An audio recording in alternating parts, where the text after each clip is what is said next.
Welcome to Disposable Society, where we sift through the garbage of stereotypes and discrimination about people with disabilities and pick out the treasures of advocacy, inclusion, and innovation. For those with visual disabilities, I will describe my appearance today and my background. I'm wearing a black t-shirt and my hair is down and it's dark.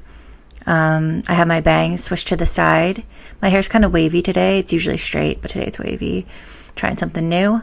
In the background is a mannequin. Above that is a neon sign in the shape of a head with the word open where the brain would be. And above that is a sign that says Disposable Society and is made out of disposable objects. And can't forget the fern behind my right shoulder. For those with auditory disabilities, I will have my Substack listed below, and in that link you'll find transcripts from all of the episodes, as well as descriptions of the visuals within the episodes for anyone that might need them.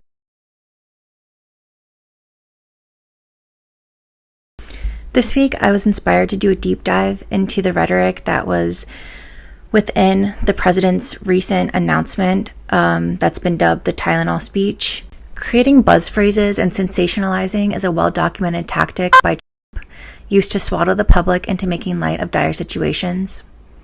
This is just one general tactic Trump uses. The 2020 article, Right-Wing Populism and the Politics of Insecurity by Daniel Beland, outlines linguistic strategies from the political playbook, and I will show the clips of Trump using every single one of them in this announcement. Beland argues that political actors frame and reframe perceived threats while offering political responses to these threats, in a tactic to foment collective insecurity. This informs the public's emotions and belief systems, affecting the stock market and how we use our tax dollars. The politician will first define a problem by framing collective bodies and amplifying them as threats. Figurative correlations of the collective body to disease, like the China flu, dubbed by Trump, or correlations to natural disasters, like immigrants flooding the borders, are used to ramp up the threat level. The problem is further defined through the creation of otherness. The politician will set an agenda to combat the defined problem, often propping the administration or themselves up as the sole savior. In a long platform like the administration's announcement, there will often be a lot of distraction from the main objective, as well as a flooding of the gates approach, which disorients the audience and muddies the message to make the actual purpose of the announcement difficult to pinpoint. In the press conference, autism was immediately staged as a national threat, using rhetoric that invokes fear. Crisis of autism, horrible crisis. Alarming public health developments in history. There's never been anything like this. Rhetoric that is related to natural disasters. The meteoric rise in autism. The cataclysmic impact. And to diseases. The epidemic on our nation's children. The autism fever. Autism epidemic. And rhetoric that demonizes autism for tearing families apart. To have families destroyed over this is just so terrible. Framing autism as responsible for broken families has long been used in autism initiatives. For example, the following quote is from a passage in the essay, Life Worth Defending, Biopolitical Frames of Terror in the War on Autism by Anne McGuire. Quote, in 2005, the Autism Society of America unveiled a new arm to fight autism, a fundraising initiative called Getting the Word Out, which launched a website featuring a flash sequence with a grayscale photograph of a sorrowful child and his seemingly defeated parents. The sequence begins as a small tear is made into the top edge of the photograph. The tear is made larger as a different autism statistic is flashed on the screen until the sequence ends as the left side of the photograph, the side that displays the image of the parents, is completely torn off and discarded, leaving the tattered image of the boy. Unquote. So this idea is heavily rooted in previous rhetoric. So the administration sets an agenda through amplifying this threat and creating this collective body of not just people with autism, nonverbal children with autism. Autism is just one piece of the problem defined in the conference. President Trump simultaneously highlights additional problems, sensationalized distractions from the point of the announcement, and he also provides solutions for these problems in the same breath. The other problems are acetaminophen, particularly Tylenol. Don't take Tylenol. Don't take Tylenol if you're pregnant, and don't give Tylenol to your child when he's born or she's born. Don't give it. Ideally, a woman won't take Tylenol. These at one time, and the mercury and aluminum within them. It seems to be that when you mix them, there could be a problem.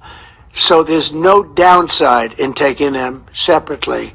In fact, they think it's better. So no mercury in the vaccine. We want no aluminum in the vaccine. And weak mothers who succumb to taking Tylenol or acetaminophen throughout pregnancy. You can't tough it out. You can't. But if you can't tough it out, if you can't do it, if you can't tough it out, if there's a problem, you're going to end up doing it.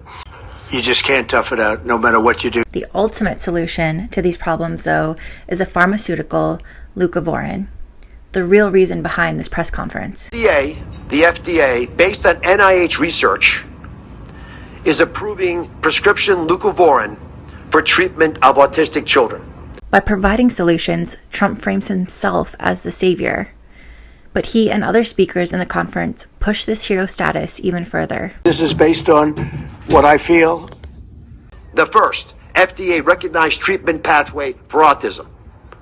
It is the first of its kind, and it wouldn't have happened without the leadership of the president. Mr. President, God bless you for being brave. The lack of creativity and the repetition of the political playbook underscore to me that he is using this speech to galvanize public support and tax dollars from the public for the funding of leucovorin. He's also galvanizing support for the research of leucovorin and whatever that process may entail. I just question his motivation. Throughout this press conference, there is a heavy emphasis on children who are nonverbal. Two mothers speak at the podium about their experience, both of whom highlight that their child is nonverbal or was nonverbal until a certain age. He is nonverbal. He can say those numbers and letters, but there's no communication. He's considered high functioning. He was not always high functioning. He was nonverbal till the age 4. Kennedy, Bhattacharya, and Dr. Oz all highlight that the pharmaceutical therapy leucovorin can improve verbal communication.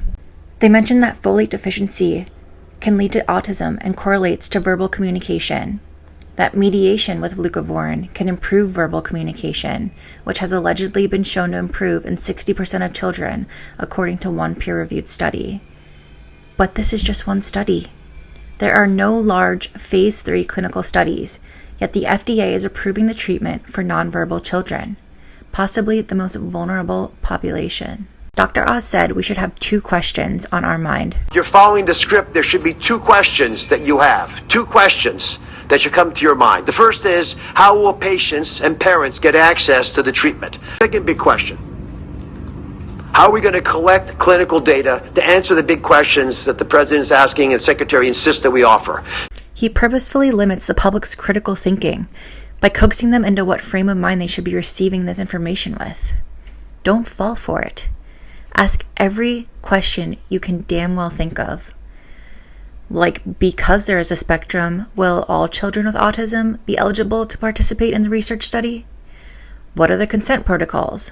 Why are the treatments focused on verbal symptoms and not other behavioral symptoms of autism? What are the names and hypotheses of the 13 research studies that have been approved and funded by NIH's $50 million? Looking into the 13 research studies that are being funded, it is apparent that an all-encompassing approach is being taken, which is wonderful news.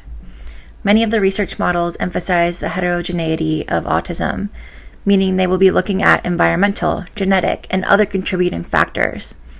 Ultimately, though, the focus is on what causes autism, so that a solution can fix it. Very much a medical model.